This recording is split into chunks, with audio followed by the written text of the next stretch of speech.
Hello everyone, this is Lo, aka Harvest Moon Forever, with a book tag. This book tag is a creation of my own because if anyone knows me from my Tumblr or anything, I'm obsessed with theater. I've been doing theater for 16 years. So yeah, I wanted to create a book tag and I decided that I'd go with a theater theme. So the questions will be down below and I tag all of you to do this tag because I think it has some really fun questions that sometimes you don't get to answer in other tags. So here we go. Taking my first little section here, but first is auditions. And of course, auditions, you have to make your first good impression. So this was a book that made you nervous but exceeded your expectations. For me, personally, that was Fangirl by Rainbow Rowell. It's not that, I really didn't think I was not going to like this book. It was just that it was so overhyped that I was worried that it wasn't going to be worth the hype. But when I read this, I absolutely fell in love with it. I had a moment after this book was done where I couldn't read anything else. I had a little bit of a book hangover. But this is a fantastic book. So yeah, Fangirl. Next is casting. And this would be a book that has the best cast of characters, aka the most memorable or just a very good ensemble piece. For me, that would be Agatha Christie's And Then There Were None. I know I just read this recently, but I can remember every single character's name in this book. And I can remember, lines they said, because they're all memorable in their own way. Even the ones who get killed off early are memorable. The first person killed in this book is one of my most memorable characters because of just how not remorseful they are of committing their crime. So this is an amazing ensemble piece. Every person feels well represented, and I love it. Next, we have your first read-through, and this would be a first book in a series. I picked Confessions of a Shopaholic by Sophie Kinsella. This is another one of my favorite books. I haven't read any of the sequels to this, but this is the first book in the Confessions of a Shopaholic series, and it is adorable, and Rebecca Bloomwood is amazing, and I relate all too well.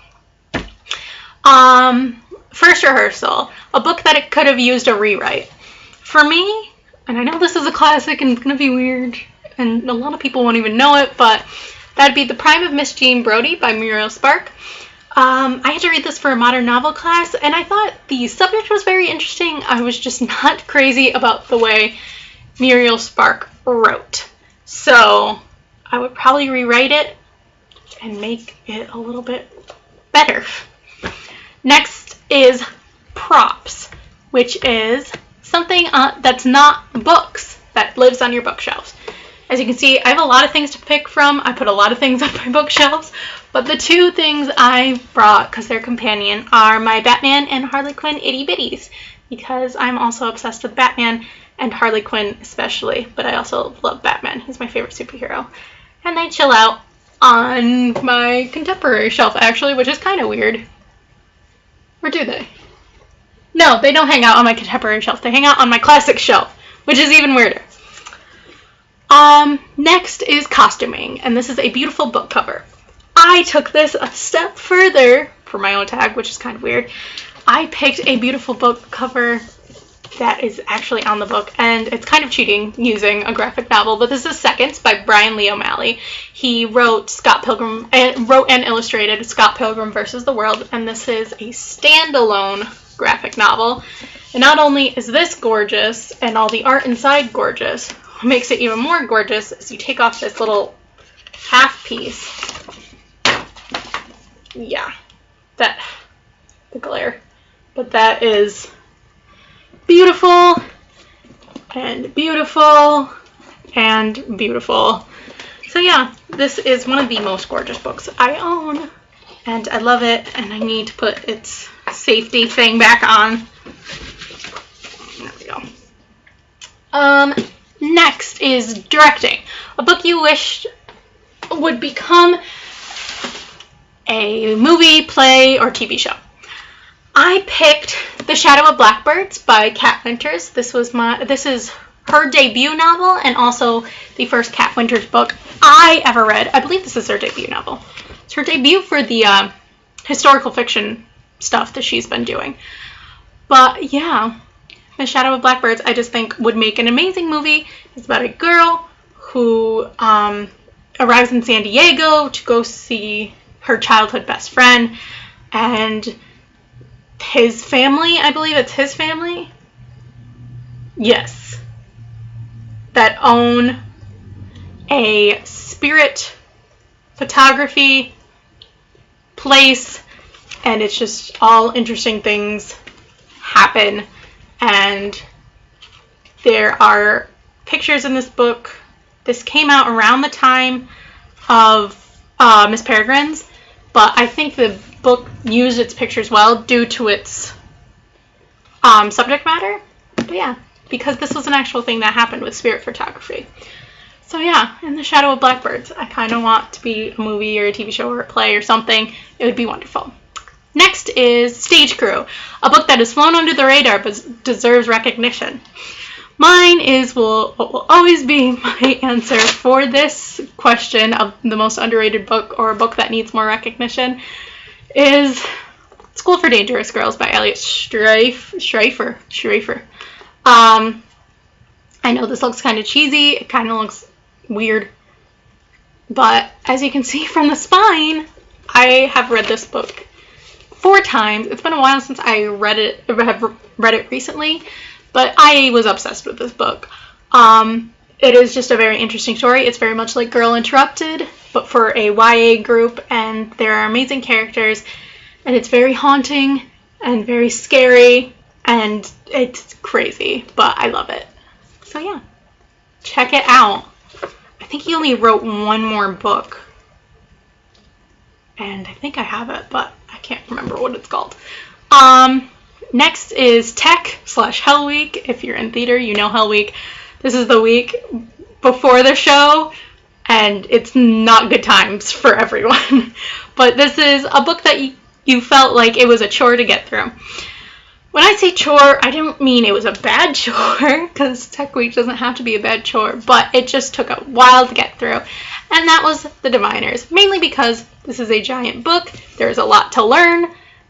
There is, 7 million stories going on, but it is a very good book, but it felt like a chore to pick up and try to get through this because there was just so much stuff going on. But yeah, the ending was great, and I'm excited for the sequel, which I think is even longer, which is kind of terrifying. Next is Break a Leg, this is a classic that is a classic for a reason. I chose a classic play, Much Ado About Nothing by William Shakespeare. This is my favorite Shakespeare show. It's my favorite comedy, but also my favorite show. My favorite tragedy is Hamlet, but this is my favorite Shakespeare show ever. Beatrice and Benedict are my OTP for life. They are so cute. But yes, this is classic. Everyone should read this. It's amazing. Next is Opening Night. This is the best debut novel you've read recently. For me, that would be 7 Ways We Lie by Riley Redgate. This was a fantastic novel, debut novel, but a fantastic novel all the less. And it was just a very interesting read about a secret in high school, and each character kind of lined up with a sin. So that was cool. Next is On Stage Flubs, and this is a book you wish you could forget. I'm not a book hater. I'm a book disliker.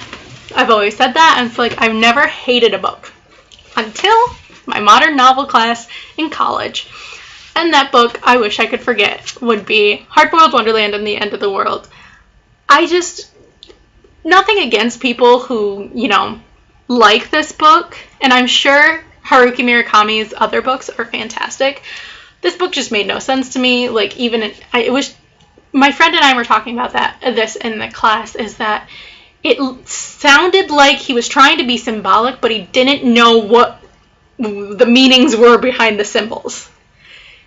It was very weird. It was like he was trying to sound symbolic, but there was no meaning behind the symbols, which is kind of something you need.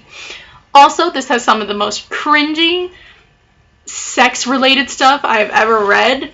Like, he talks about, one of the characters thinks about his penis and talks about, like, how he enjoys fat women. It's just strange. Nothing made sense. But yeah, I kind of wish I could forget this book.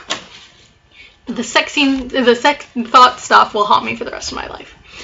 Next is Closing Night, the most satisfying ending you've ever read. And that would be Ready Player One by Ernest Cline. This is a fantastic novel, but I think the ending, especially since this is a standalone, the ending made me very happy. It left me, you know, very satisfied, because this book puts Wade Watts, the main character, into some perilous situations. So the fact that it wrapped up pretty nicely was very, like, you could take a sigh of relief, because things get crazy. But yeah, I love this book so much. Next is Cast Party, a relaxing fun read. And for this, I picked 3 books actually, because they are the Stephanie Perkins companion novels, Anna and the French Kiss, Lola and the Boy Next Door, and Isla and the Happily Ever After. These are just so nice and fluffy and lovely, and yes, yes, yes, I love them.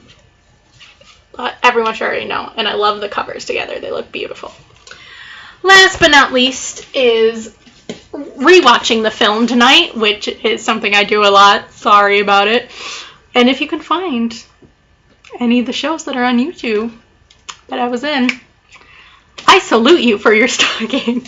But this is a book you want to reread / relive for the rest of your life. And for me, this would be Alice in Wonderland. This is the annotated Alice, the 150th anniversary edition. It's a big baby. But just Alice in Wonderland. I have so many fond memories, especially the Disney movie. But the story, too, is just something that's been, you know, in my life since I was little. And yeah, I will probably reread this. I want to read this full copy with all the annotations and stuff. But yeah, Alice in Wonderland. Big, beautiful red edition. But yeah, that was my first tag.